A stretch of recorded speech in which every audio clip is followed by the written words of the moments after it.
Welcome to Thrive Conversations, where we dive deep into the real stories and insights that shape our mental health, resilience, and journey towards a more fulfilling life. I'm your host, and my name is Tega, as you know, and I'm excited to be here. And my guest today is Coach Folake Agumbiadi, management consultant, life coach, HR consultant, mental health advocate, therapist. Is plenty. Her hats are very many. And we're going to be talking about exploring building resilience in these times. It's so good to have you here today. Great to be here. My friend, my sister. I don't know anybody that bullies me without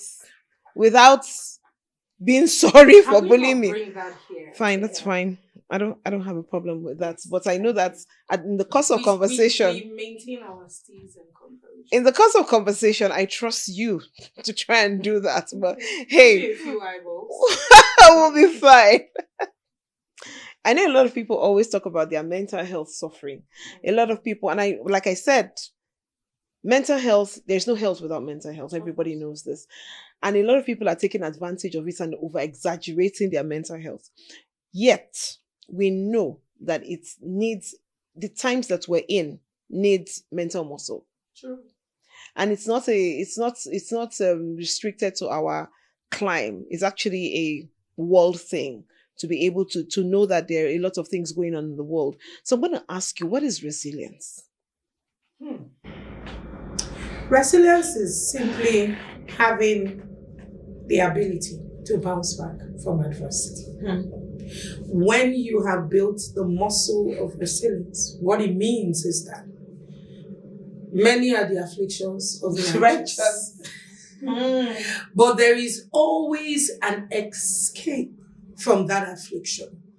You always have the stamina, the drive, the energy to walk your way out of adversity. It doesn't mean that adversity will not come because you're resilient. The only difference is that when you're a resilient person, you have what it takes to pick yourself right back up and bounce back and keep going. So yeah, that's simply what resilience is, a muscle. So why is it so important in these times? Because why can't we just fall flat and just die there? No, why do we have to really, why do we need the mental muscle in these times particularly? First off, we come from a heritage of warriors. For many of us that live in this part of the world, we call Africa the dark continent. We have a lot to say about our ancestry. We call it dark, we call it black, we call it evil, we call it a lot of things. However, the DNA we carry has genius grade material. Wow. That allows us to go through a lot of things. If we have checked the history of a country called Nigeria, in case you're not watching us from Nigeria, I remember when COVID-19 came, the predictions were ghastly. Absolutely. Oh, Africa is going to be lined with dead bodies on the streets. So true. But look at us. We went through COVID. We had the least numbers in any of the continents. We were able to come out of it. People are living with COVID. Some have had it 4 or 5 times. And they're still here. We've gone through slave trade. We've gone through the worst economic climbs and financial climbs. And we're still here. So by design, resilience is the survival of living in the part of the world that we live in. If not, what are you doing here? I was having a conversation with someone a few days ago, and he was talking about how it's almost like an exodus, how Nigerians are just, relocating. People can't deal. And then he said something that made a lot of sense to me. He said, if you notice that when our people relocate, they thrive in places where even their own citizens are complaining that it might not be, it's as favorable. Yes. And they're thriving, and they're doing not just surviving, they're thriving. Sure. And he said something, he said it has to do with what we have had to deal with. So we have carried that same energy. I love it. I love it. I love it. I love it. So what are the key traits or habits of a resilient person? Because a lot of people will tell you that, oh, I can deal with anything. Like they say, Nigerians, you push us to the wall. We get to the wall. Instead of us to fight back, we'll enter the wall. we just keep going. So what are the key traits of a resilient person? I think one of the key traits that is very important, if you were to call yourself a resilient person, is critical thinking. Tell me about this. The ability to logically think through situations and not run away from thinking. One of the most convenient things to do for someone that is not emotionally intelligent or resilient, because they kind of go together, is to avoid thinking about stuff. So you're going through a tough time and you decide not to think. You numb it by medicating, using various substances, using various addictions, using, self-dilapidating habits, rather than go to the root of what the adversity is about and find your way out of it. Take a curve, take a turn, take a corner, turn out of it and move in the direction of where you need to be going. So you need to be a critical thinker. Am I okay with what is going on in my life? Do I like the version of me? Why am I running from all the systems that has what it takes to get me to where I need to be? And so many other questions that on a normal day, you will not want to ask yourself or even answer those questions.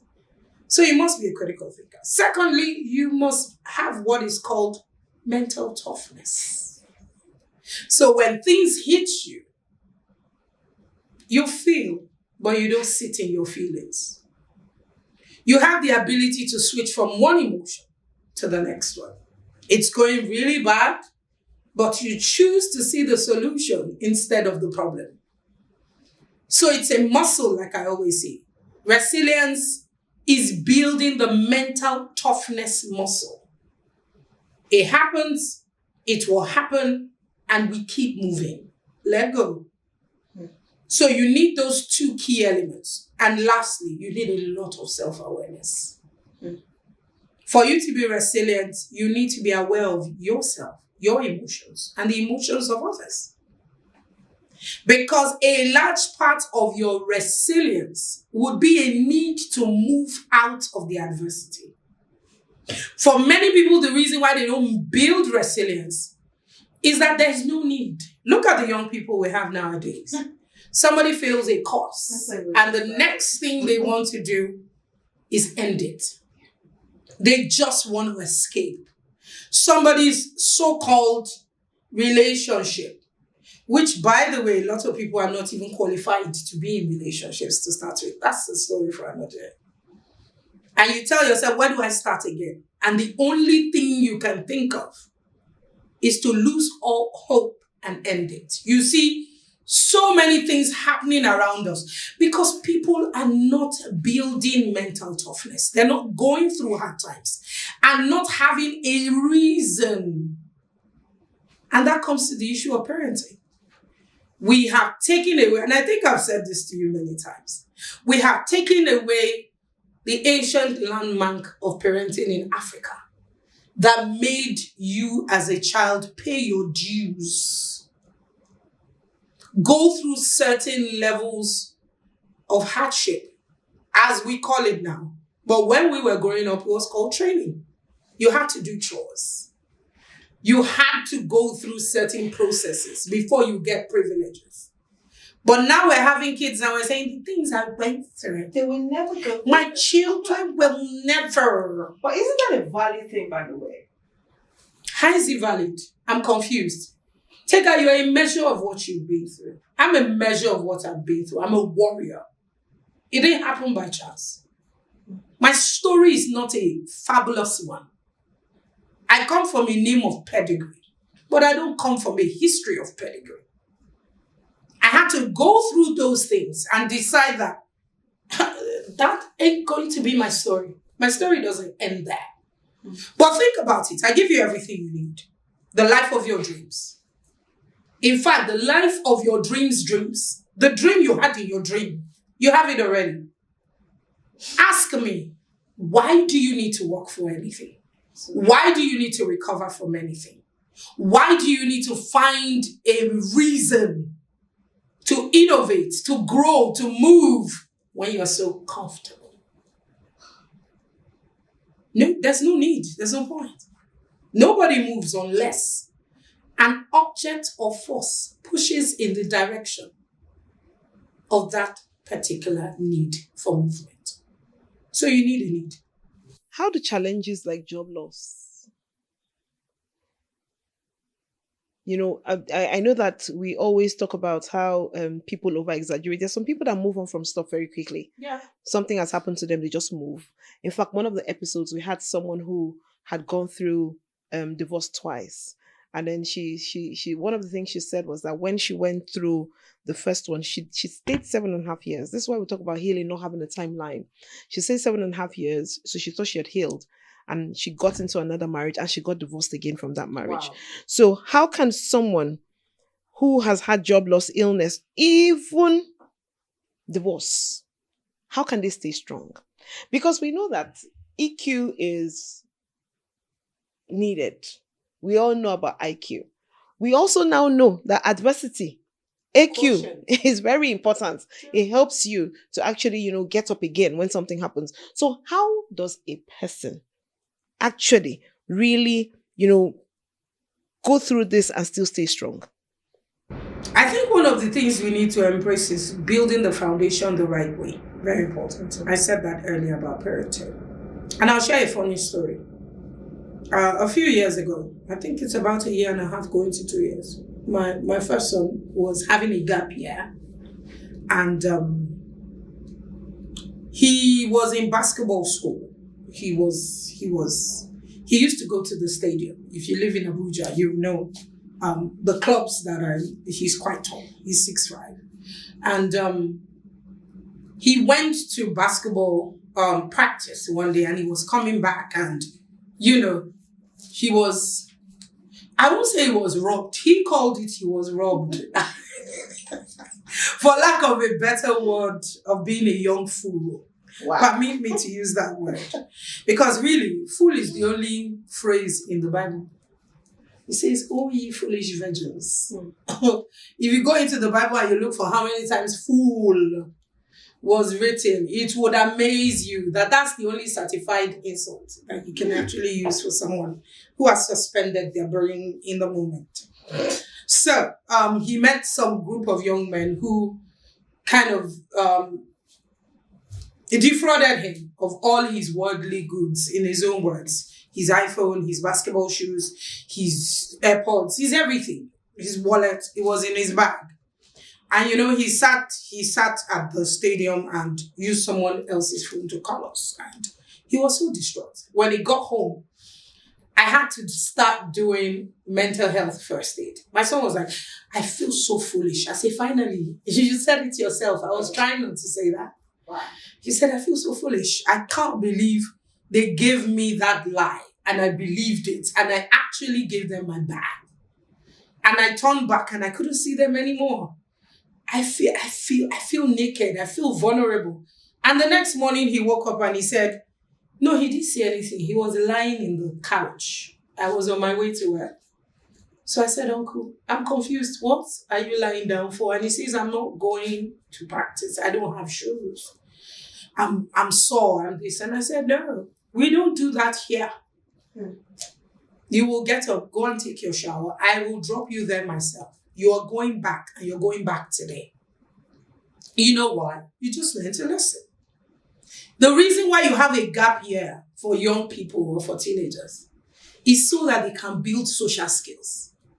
Wow. That lesson, he couldn't have learned it any other way than to have gone through that situation because he has lived a shielded life.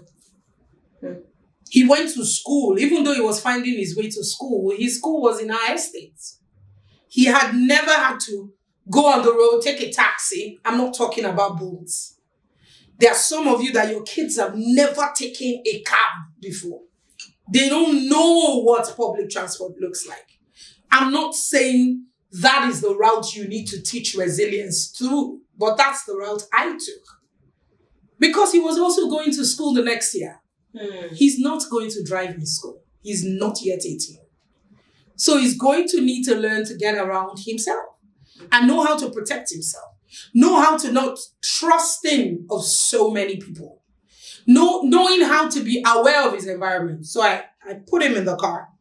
And his father was like, are you sure he's still sore? I said, he's a man. You know why? If I don't take him back today and he gets married and loses his job, he's going to lick his wounds Fall apart. for 4 months, 5 months. I had a cousin that lost his job in the bank. You know how bankers can be. Their lifestyle is very high flying. Every single morning he will call me and first thing he will start with is a very long hiss. How are you? I had to tell him, guy, please don't call me. You're not a snake. You are not a snake.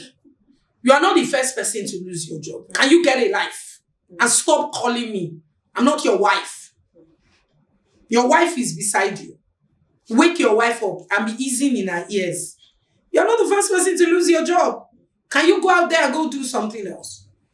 And you know that because I wasn't particularly feeding his misery, he currently runs one of the top accounting firms in Abuja. Oh, awesome. He's doing excellently well. You know him. You know my cousin. Awesome. Yes, I do. Awesome. So you need the right kind of people around you. I said all of that. If we don't build the muscle from when you're young, when you're older, you need people who are strong. You need the right company. You don't need people who are going to join misery and misery to you. Some people like melancholic friends. We sorrow together. We go drinking together. Misery loves company. I was in a worry and I saw a signpost and it said, thinking stops here. Let's start drinking. Come on now. I was like, wow. That's behavior modification. That's addiction. Like when you walk into that space, that's the first thing you see. And the sign is telling you, don't think, just drink. So if you have those kind of friends, they'll tell you, guy, let's go. You have those kind of people around you, they say, Nigeria is really bad. Hey, you lost your job. Oh, in this economy, so far. Nigeria is happening to you. Nigeria is happening. Tipping. Get the right people. Hang around people who can feed you hope. If you don't have those kind of people, because it is possible that you are in the company of misery shakers like you, go online. Go and listen to inspiration. So true. As a man thinketh in his heart, so is he. You need the right force to push you out of that situation to see possibilities. So even when a situation is toxic, are you saying that, you know how someone will say, oh, the person is pushing me to become better? How do you now, what's the line, how do you now tell the difference with this, the person is pushing me to become better and this is a toxic place I have to get out of? Fantastic question. Really, in that space that you are, that's not when to build company. You don't even know what you want. Okay. You can't even identify the right kind of people for you. So if they are not existing already, that you know that they have your best well-being at hand. There are people that when I'm going through certain situations, I don't call them. They're my friends. I like them. But they're not solution providers. There are people that when I'm going through certain situations, I call them. Because even though they don't have a solution for me, they have the right words to temper my emotions to find the solutions. Absolutely. So you don't identify those kind of people in the middle of your struggle. We all have that 1-2 people that see us, see through us, care about us. And if you don't have any of those people, in this new year, find your clan, find your company. Find the people that make you come alive. Relationships are actually for maximizing potentials, not just from taking from you. but actually given to you. Sometimes that encouragement is not even pushing you. It's just listening. And listening without not reinforcing the negative emotion. Sometimes all you just want to do is unburden. You just want somebody to hear you. That's why therapy is also good. So we're going to get to therapy because a lot of people in this our side of the world really don't even look at therapy like it's an option. And many times when I have guests on, I keep asking them, how has therapy helped? How do you think therapy has helped? And how do you think therapy can help a person? So, we've talked about that. So I want to ask about the role that mindset plays when it comes to building resilience, because I've had times in my life where I was tired. I just felt like, what, let's just leave it. And then the next day I find myself forgetting that I said I was tired yesterday. And I find that, okay, I'm getting up and I'm going ahead. So some people will tell you it's just you now. You have the energy to do it. What does mindset have to do with building resilience? So fantastic question. Thank you, Taylor. Mindsets are everything. Yeah. If you have mind blocks, it's very difficult to bounce back from adversity. It's even very difficult to get help when help is coming your way. Because there are times when you see someone, and I'm a therapist, and I've had people either work for me, work with me, or be my clients, and I know that I can't help this person. Even though I'm really good at what I do. So what do you do with such a person? With such a client or the person? I'll be honest with you. I either do not take them on, or I'll tell them straight to their face that they're not ready. Okay. There's a place of being ready to break your mindsets. Because a fixed mindset cannot produce a growth mindset. Absolutely. It's not possible. If you have a lot of trauma, if you have how will I put it? Predisposition to self-sabotage. If you have mind blocks, if you have PTSD of some sort, post-traumatic stress disorder, even when you are in a situation and you should get out of it because it's really bad, you would rather freeze than take flight. Because that's another response. And the freeze response is from a fixed mindset. It can't get better than this. It's toxic. I'm in a job that I hate. It's toxic. And I choose to stay there because really, you can't see beyond that job. There's nothing behind of you. You can't see your potentials or the genius that you carry that you can maximize to get what you want in life. You can't see yourself beyond that relationship. You think they're doing you a favor. You can't see possibilities of growth for you. You would rather play small and in your comfort zone than try new. All elements of a fixed mindset. So mindsets are everything. A lot of people that struggle with building the resilience muscle have major mind blocks. I'm not enough. I was going to say that you should go into the mind blocks. Just, you don't have to give us procrastination. Oh, fantastic. Perfectionism. If it's not perfect, then it's not for me. That's also a form of procrastination, actually. Exactly. I'm waiting for the perfect time to start. I'm waiting for the perfect time to move out. I'm waiting for the perfect person, perfect alignment, perfect season, perfect day. The only person that's perfect is God. So if you want to be perfect, then technically what you want to be is El Shaddai. It is a journey. You keep moving. As you move, you are being molded. You are learning. A lot of people need to realize that some people cannot make it in life alone. They will need destiny alignment. They will need coaches. They will need mentors. They will need therapists. They will need to follow to find it. Because if you didn't build it as a muscle, you're not going to start to use it automatically as an adult. So this is where I'm going to now ask you, what will it take? If you want to build a house, you're going to have to get cement, you're going to have to get blocks, you're going to have to get quite a number of things to build the house, window, door. So if a person is going to build mental muscle, what are the key things? It doesn't have to be in depth, of course, because I know this is, as a therapist, you will pay to have that information. So I'm just asking for maybe like a blanket, a skeletal. What does it take? You need to get an assessment of where you are. Do you even first know where you are? You need to. Sorry, I'm an auditor as well. And I believe that audits are very important. We sometimes have a false sense of ourselves. So true. Yeah. We think we're at a certain level. So true. Until we ask quality questions. And sometimes the assessments are just from the people who genuinely know you.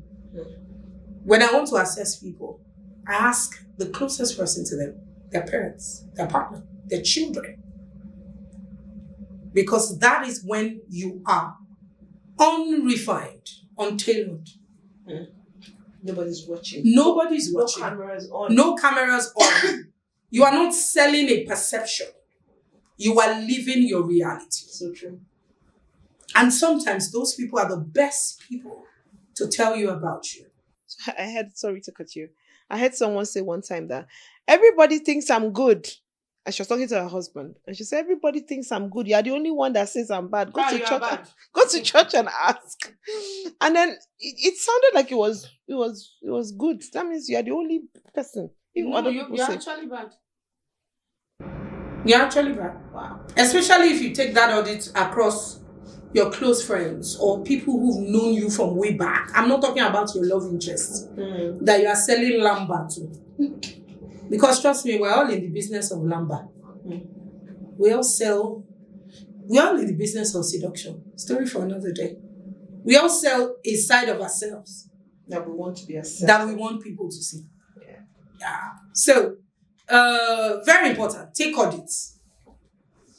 Secondly, find the right community.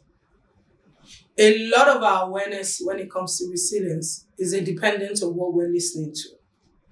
Get a community that you're a part of, even if you can't afford a coach. There's so many of them online. You can join YouTube channels. You can subscribe to Coach Tega's channel. Like, comment, share.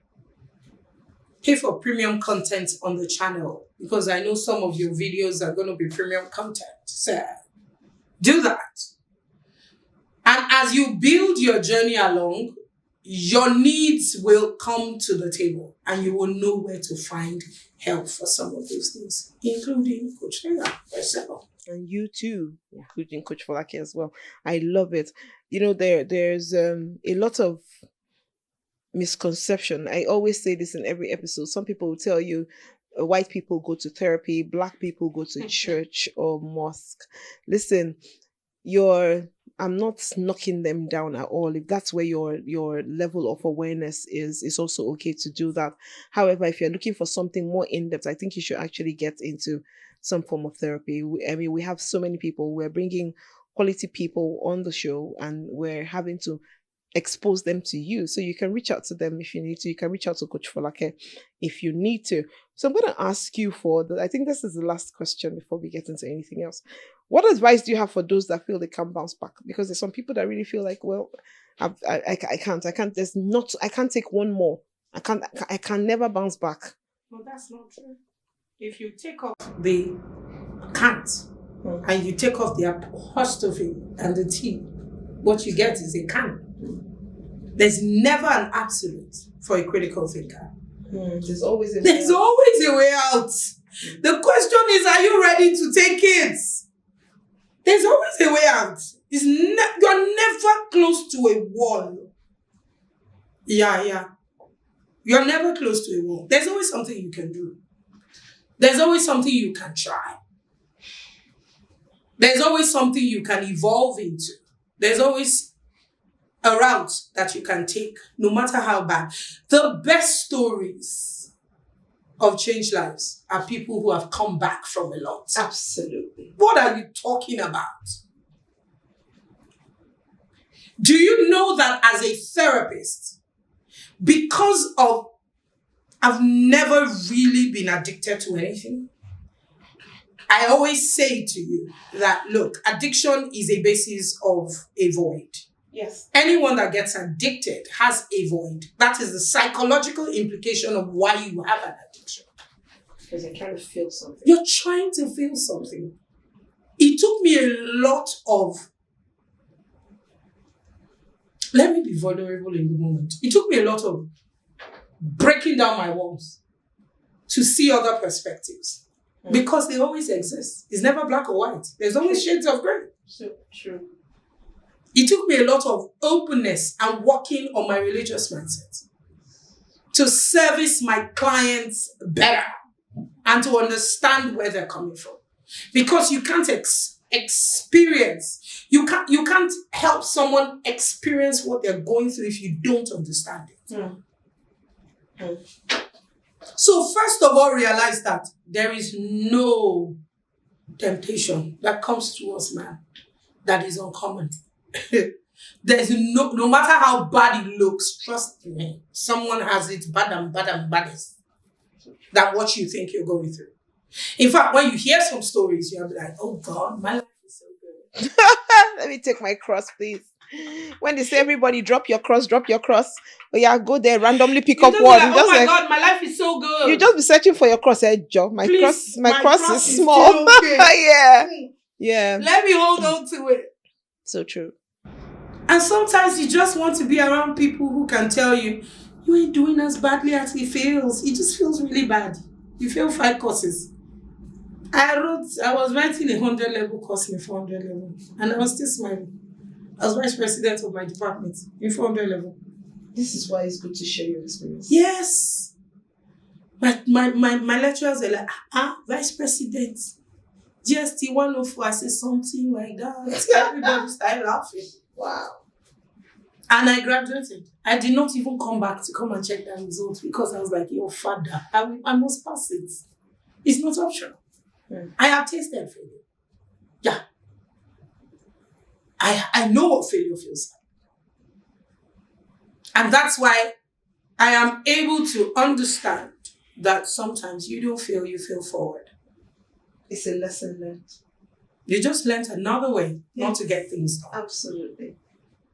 You tidy your processes, your systems, and you keep moving.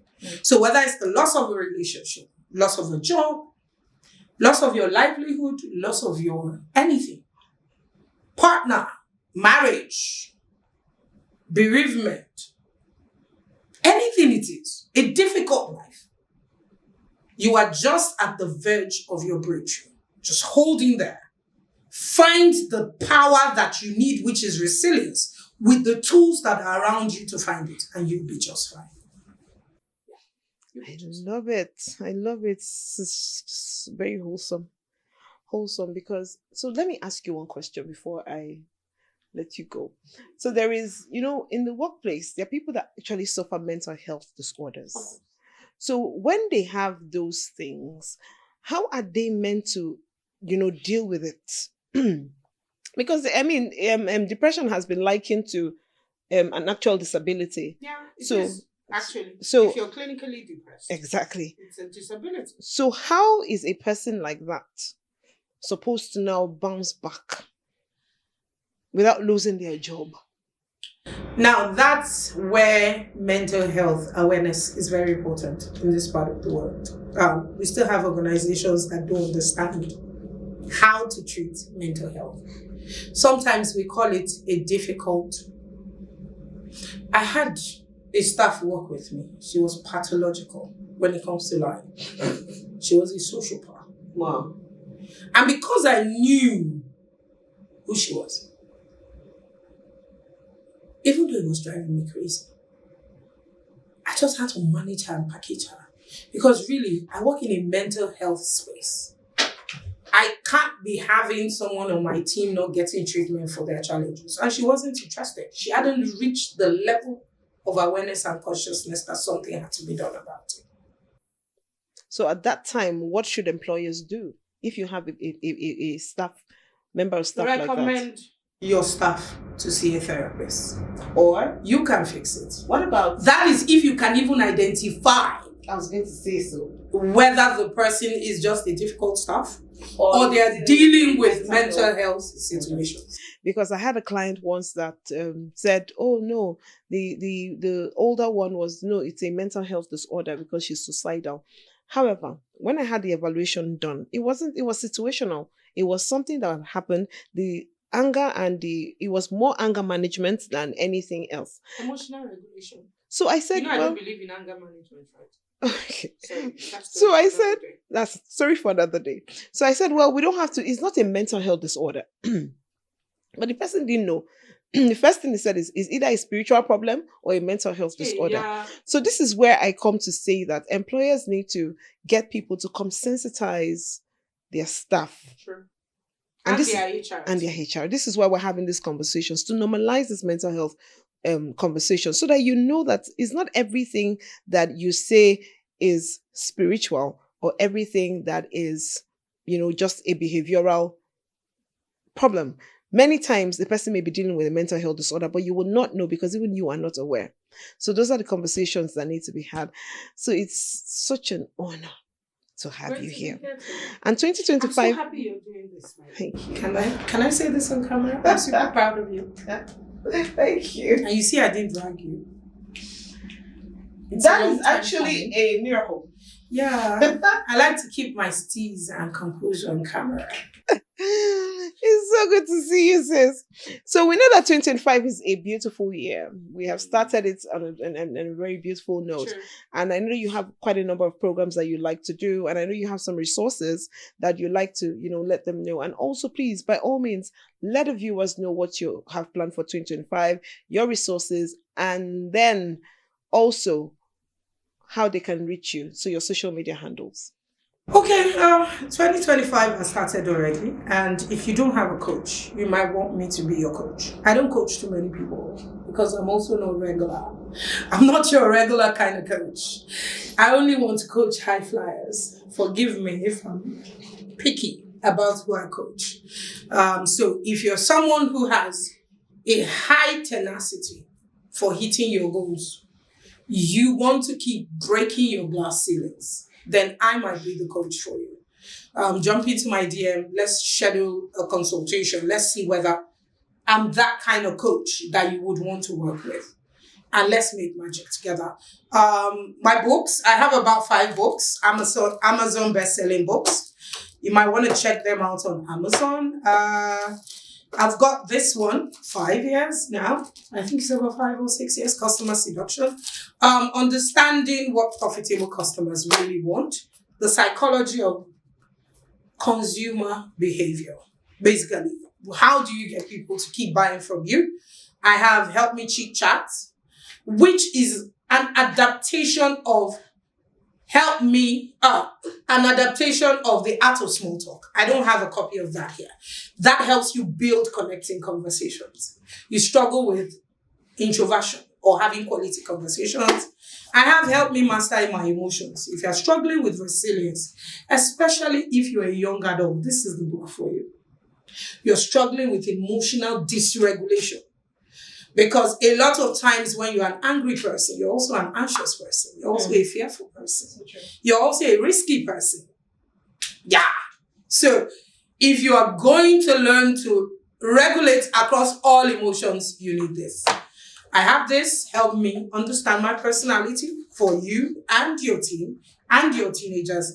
And every year we run about 4 or 5 courses in Catting Consults. The Train the Trainer program, Career Acceleration Summit, Upstart Leadership Retreat, and we offer trainings, sessions, whatever.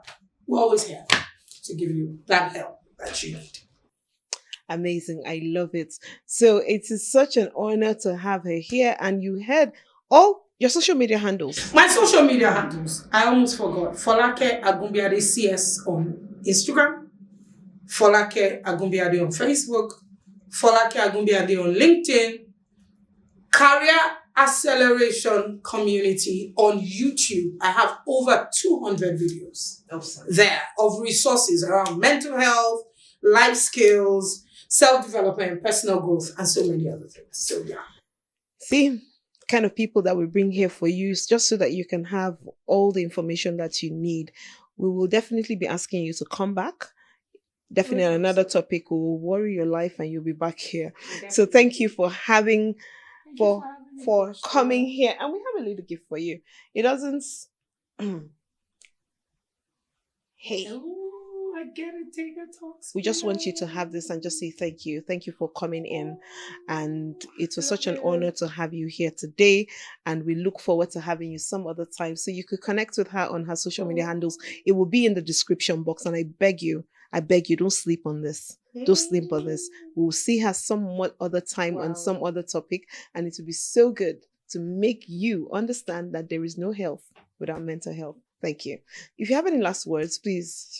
First of all, thank you for this, Hanover. And just to encourage you, you have what it takes.